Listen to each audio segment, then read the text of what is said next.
तुम्हाला माहितीये का अजितदादांचा जन्म कुठे झाला होता? कोणतं होतं त्यांचं आजोळ? आपल्या सर्वांना असते तशी आपल्या मामाच्या गावची ओढ दादांना शेवटपर्यंत होती. हे सगळं सांगतो आजच्या व्हिडिओमध्ये. नमस्कार, मी शुभम गोरे आणि तुम्ही पाहताय लगाव बत्ती. तर अजितदादांचं आजोळ होतं देवळाली प्रवरा. अहिल्यानगर जिल्ह्यातल्या राहुरी तालुक्यामध्ये हे गाव आहे. राहुरीवरून श्रीरामपूरला जाताना रस्त्यालगत ते गाव लागतं. गाव तसं मोठं आहे. 80च्या दशकामध्ये या गावच्या ग्रामपंचायतीचं नगर परिषदेमध्ये रूपांतर झालं. विशेष म्हणजे राज्यस्तरावर तसंच देश स्तरावर आदर्श नगर परिषदेचे अनेक पुरस्कार या गावानं पटकावलेत. 24 तास पाणी पुरवठा असो की प्लास्टिक बंदी किंवा मग कचरा व्यवस्थापन, अनेक नाविन्यपूर्ण उपक्रम या नगर परिषदेने आजवर राबवले. देवळाली गावच्या नावामागे एक पौराणिक आख्यायिका सुद्धा सांगितली जाते. ती म्हणजे समुद्र मंथन जेव्हा झालं तेव्हा देव काही दिवस इथं होते, त्यामुळे देवांची आळी म्हणून या गावाला देवळाली नाव पडल्याचं सांगितलं जातं. प्रवरा हे नाव त्याच्या पुढे जोडलं गेलं ते म्हणजे इथं जवळूनच प्रवरा नदी वाहते त्याच्यामुळे. गावचा कदम परिवार हे दादांचा आजोळ. कदम हे गावचे वतनदार पाटील. त्यांचा मोठा वाडा गावात आजही आहे. पूर्वीपासून परिसरातलं ते एक मोठं प्रस्थ होतं. त्यांना जमीन जुमलाही बराच होता. देवळाली प्रवरा गावच्या या कदम घराण्याला इतिहास आहे. 17व्या शतकामध्ये म्हणजे शहाजीराजे आणि शिवाजीराजे यांच्या काळातल्या बाजी कदम नावाचे एक सरदार होऊन गेले.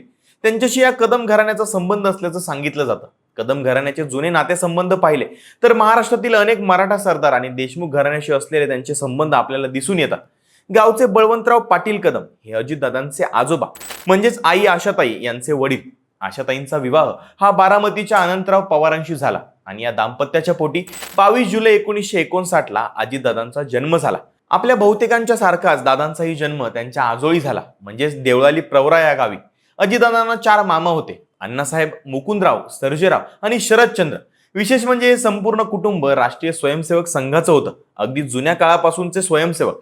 त्यातले दादांचे मोठे मामा अण्णासाहेब कदम पाटील हे समाजकारण आणि राजकारणामध्ये सक्रिय होते. एकेकाळी कम्युनिस्ट आणि नंतर काँग्रेसी विचारसरणीच्या असणाऱ्या नगर जिल्ह्यामध्ये अण्णासाहेब कदम मात्र वेगळ्या विचारधारेचे होते. ते जनसंघामध्ये होते. राहुरी येथील सहकारी साखर कारखान्याच्या स्थापनेमध्ये त्यांचं योगदान सुद्धा होतं. शेती, सहकार आणि ग्रामविकास या क्षेत्रामध्ये सुद्धा त्यांचं कार्य होतं. अण्णासाहेब कदम यांचे चिरंजीव चंद्रशेखर कदम यांनी आपल्या वडिलांचा राजकारणाचा वारसा पुढे चालवला. चंद्रशेखर म्हणजेच अजितदादांचे मामे भाऊ.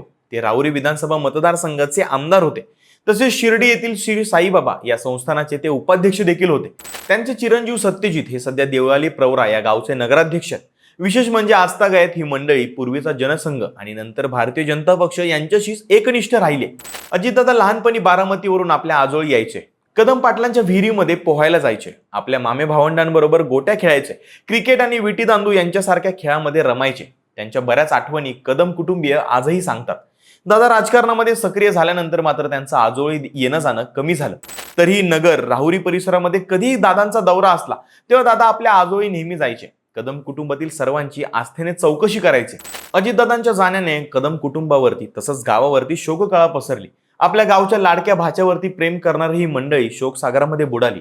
गावामध्ये एका मोठ्या श्रद्धांजली सभेचं आयोजनही इथं नुकतंच करण्यात आलं होतं. दादांचे कदम कुटुंबियांशिवाय इतरही नातेवाईक या भागामध्ये होते. जसं की अजितदादांच्या मावशी या नगरला चव्हाणांना दिलेल्या होत्या. तिथे एकेकाळी दादा आणि त्यांचे बंधू श्रीनिवास हे काही काळ शिकायला होते. तसंच श्रीरामपूर तालुक्यातल्या उक्कलगाव येथे जगधने कुटुंबामध्ये दादांच्या आत्या म्हणजेच मीनाताई दिलेल्या होत्या. त्यामुळे आपले मामा, मावशी, आत्या आणि त्यांचे कुटुंबीय असणाऱ्या अहिल्यानगर जिल्ह्याशी दादांचे अनेक ऋणानुबंध होते हे मात्र नक्की.